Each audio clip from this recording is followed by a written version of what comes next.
नमस्कार मंडळी. तर आज आपण बनवणार आहोत धपाटे. तर बघूया रेसिपी. एका मिक्सरच्या भांड्यामध्ये मिरची आणि लसूण बारीक करून घ्यायचं मस्तपैकी आणि नंतर स्वच्छ अशी धुवून कोथिंबीर घ्यायची. मग ती कोथिंबीर अशी बारीक एकदम बारीक चिरून घ्यायची. आता मी जास्त प्रमाणात घेतली कोथिंबीर कारण मला आवडतं, तुमच्या ॲडजस्टनुसार तुम्ही घेऊ शकता. नंतर एका भांड्यामध्ये आपण ज्वारीचं पीठ चाळून घ्यायचं, त्याच्यातच गव्हाचं पीठ चाळून घ्यायचं आणि नंतर बेसन पीठ वरतून टाकायचं.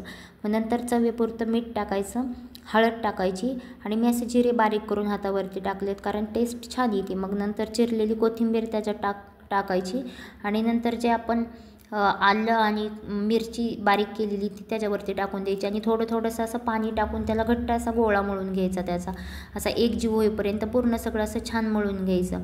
आणि नंतर बघू शकता हा पूर्ण मळल्यावरती गोळा असा होतो. त्याला मी तेल लावून साईडला ठेवलेलं. नंतर धपाटा करायला घेतलं, एक कापड घ्यायचं, ते पाण्यात भिजवून घ्यायचं आणि त्याच्यावरती असं एक गोळा घेऊन असं थापायला घ्यायचं धपाटं.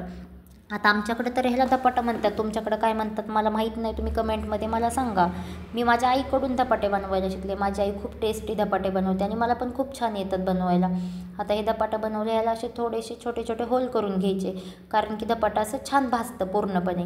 मग काय तव्यावरती तेल टाकून घ्यायचं, नंतर हे धपाटा त्याच्यावरती टाकून द्यायचं आणि मग वरतून पण तेल सोडून असं आलटी पलटी करायचं म्हणजे छान भाजतं ते. आता हे पहिल्याच असल्यामुळे तव्याला खाली थोडंसं चिटकलं आहे, बट नो प्रॉब्लेम, छान झालं होतं. दोन्ही साईडने मस्तपैकी भाजून घेतलं आणि खूप टेस्टी झालं होतं धपाटा. तुम्हाला जर ही रेसिपी आवडली असेल तर तुम्ही नक्कीच फॉलो करा आणि ही रेसिपी तुम्ही नक्की ट्राय करून बघा, खूप छान होतं. थँक्यू. भेटूया नेक्स्ट ब्लॉगमध्ये. Bye bye.